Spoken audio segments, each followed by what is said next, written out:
So, this next section that we are going to talk about is economic growth. And in particular, we are going to talk about the Industrial Revolution. Everything connected, everything in this section is directly connected to the Industrial Revolution. The war is over. And so we can expand once again. By the mid-1700s, the way goods were made began to change. Now, this first appeared in Great Britain. The Industrial Revolution in Britain happens about 30 years before it comes to the United States. People in Britain, an island nation with a lot of rivers, built mills along the rivers to be able to use water power to provide them with energy for their plants.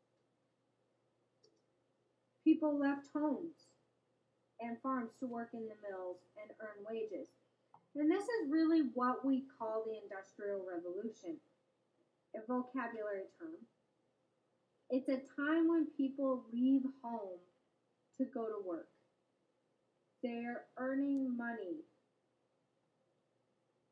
through wages. And it's also a time of huge economic and industrial growth, the Industrial Revolution. Now, in the United States, it started around 1800 and in the New England states. Now, the New England states, remember, has poor soil for farming. And so a lot of people, it made a good option to leave their homes and find work elsewhere. They can't produce much on a farm. They're subsistence farming. Why not try to make something of yourselves?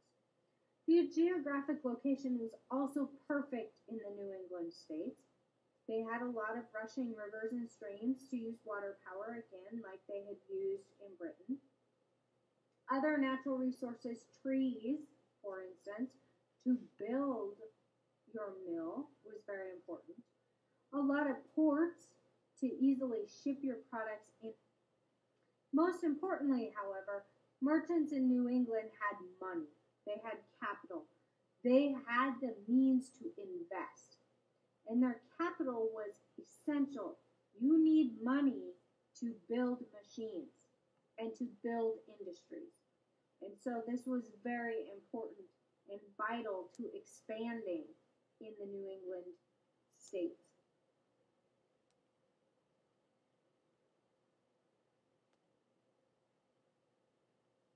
Now, some view that with revolution would have never occurred. And we're going to talk about some of these inventions. And this is very key to your test question, so I would focus in on some of this. Oliver Evans of Delaware developed a flour mill. It needed only 2 workers. One to empty a bag of wheat into the mill, and the other to roll away the barrel of flour after it had been crushed. Huge advancements. Imagine sitting around and hand crushing wheat into flour. It took quite a few people to do that. So this was a huge technological advancement. In 1793, Eli Whitney of Massachusetts invented the cotton gin.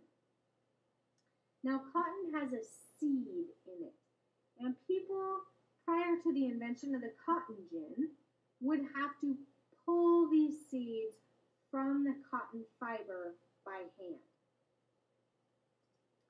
Now, the cotton gin, with its invention, enabled one worker to clean cotton as fast as 50 people working by hand. This has huge benefits to the southern plantations because they can keep more slaves in the plantation growing, maintaining, and picking cotton, and fewer people cleaning cotton. So they're allowed to expand their operations. Very important. Due to the growth in industry, in 1790, Congress passes a patent law that protects the rights of those who develop useful and important inventions. A patent, to this day, gives an inventor the sole legal right to the invention and its profits for a certain period of time. Still very important today, patents. Now, Samuel Slater is a very important person to talk about. He worked in a factory that spun cotton thread. And he did that in Britain. And remember, the Industrial Revolution starts in Britain years ahead of the United States. Well, Slater memorized the design of the machines that he worked on every day, and was able to sneak out of Britain in 1789. Once he came to the United States, he was able to then duplicate this machine. I want you to think just for a second of all the small parts. Imagine taking apart your cell phone and memorizing the parts and how everything goes together, and then coming and trying to build your own cell phone. Incredible feat that Samuel Slater, I can't even believe that he accomplished this. He established a mill in the New England states, and it was an important stage because a huge employment increase. He was able to, in 1790, employ only 10 people, who in just 10 years employed 10 times that many, over 10 times that many. A huge growth in the Industrial Revolution.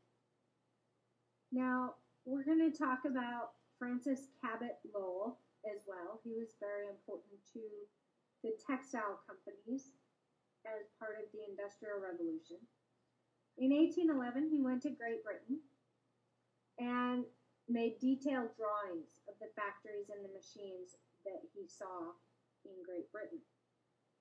Now, when he came back to the United States, he borrowed $400,000.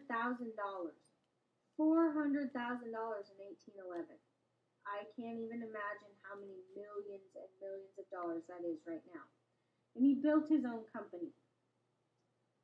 He improved on the design of the British power looms and figured out ways to make it even more effective than the British.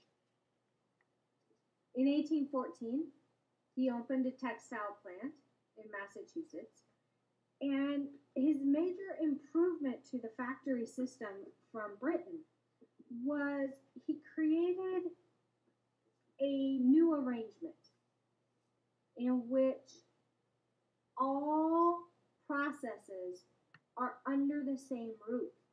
Prior to this, what he saw in Britain is you would clean the cotton, would be in one building. Well, then it would have to be transported to another building where it was turned into the thread. And then it was transported to another building where it was dyed or created into clothing. Well, Lowell put all of that into one building. It cut down huge on transportation costs, and it made everything more effective. He launched what is called the factory system, a system bringing manufacturing steps together in one place to increase efficiency. Again, another important part of the Industrial Revolution. Now, there was the concept, again by Eli Whitney, to develop interchangeable parts. We don't even understand why he had to come up with this. That's how far interchangeable parts have moved into our world. We don't even think about it. But in 1798, he was commissioned by the government to make 10,000 rifles in 28 months. That's clipping them out pretty quickly. And at the time, guns would have been produced by hand. But Whitney said, I can't do it. I simply cannot produce 10,000 rifles in 28 months. So he devised this method that would produce interchangeable parts.